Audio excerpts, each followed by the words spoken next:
Hey guys, I'm Jayden holding for Photo Factor. We're currently on session 3 in chapter 7 of getting to know how to use brushes and color in Photoshop. In this, the final session, I'm going to show you some various ways of how to choose colors to work with. So let's dive straight in.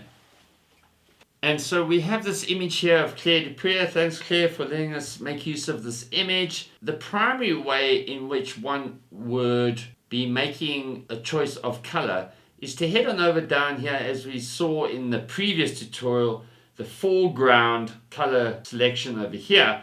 And if we just click on that once, notice the color picker dialog box appears. And we can just, by grabbing hold of the title bar, we can move it around to wherever we're happy. First thing I want to bring your attention to is this slider over here, which if you move up and down will take you through various hues of color. And so once you're happy with a hue that you want to work with, let's say we want to go here into the green spectrum, we now have this box over here which gives us a vast amount of different color options to choose from. If we look from left to right, we are looking at a more desaturated to a saturated version, and from top to bottom, we're looking from light to dark. And so I can click on anywhere over here, and immediately the color we have selected appears here in this swatch box over here.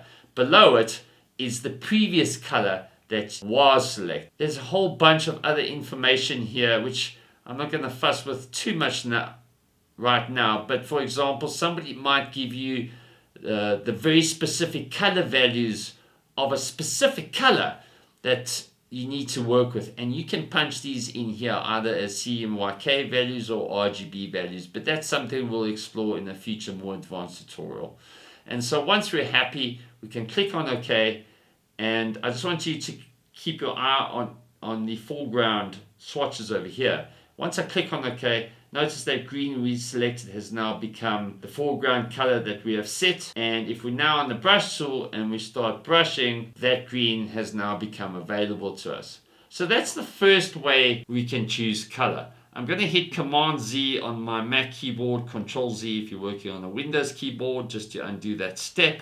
And the next way we can choose color that I want to bring your attention to is if we head on over here to the swatches panel here to the right, and we just click on that. Incidentally, if you're not seeing it over here, you can always head on over to Windows and look for it down here, and you can just click on it and it will bring it up. And so if you just scroll down here, you'll see there's a number of color swatches which have already been provided as defaults. If I scroll down, there is RGB primaries, there are CMYK primaries, there are pastel colors here, and a number of other options. And so you can look around here and no doubt find a variety of color options that you can play with. The next option I want to bring your attention to is let's just scroll back up here a sec. And this top row over here is showing you all the most recent colors that you have worked with. Notice the green here, which is the green we chose a few moments ago. And so this is especially useful if I should now go on to choose a different color, such as that purple. Notice that the purple has changed here. Purple, that same purple is the first swatch that appears here, but that green I used a moment ago is still here available to me. So if I click on that, I can go back to that green as an option. Now the last method of choosing color I want to bring your attention to is this color panel over here. And if we click on that, you'll see this resembles pretty much what we had going in the color picker panel. Same story. We can move the slider up here to choose the hue we would like to make use of, and once we're happy with that, we can move this around, and notice over here the swatch is changing according to where we place our cursor. And so we can go desaturated to the left, or we can move it over to the right to become more saturated. We can go up to make it lighter or brighter, and we can move down to make it darker. That's just pretty much mirroring much of what the color picker does for you.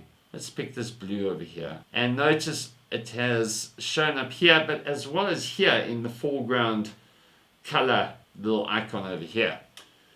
And so I trust now that you can see I've shown you how Adobe has provided truly a limitless color spectrum for you to play with. Really, the possibilities there are endless. And hopefully you now know of the various ways one can select those colors and apply them either by using way of the brush tool or a number of other options. No way is more correct than another. You're simply going to choose the way that you're most comfortable with. And so that brings us to the end of chapter 7. If you found value out of this chapter, do give us a thumbs up, hit the subscribe button, tell your friends about us. And I'm going to see you at the next section, chapter 8, where I'm going to show you how to add text and various shapes to your images. Stay tuned, I'll see you there.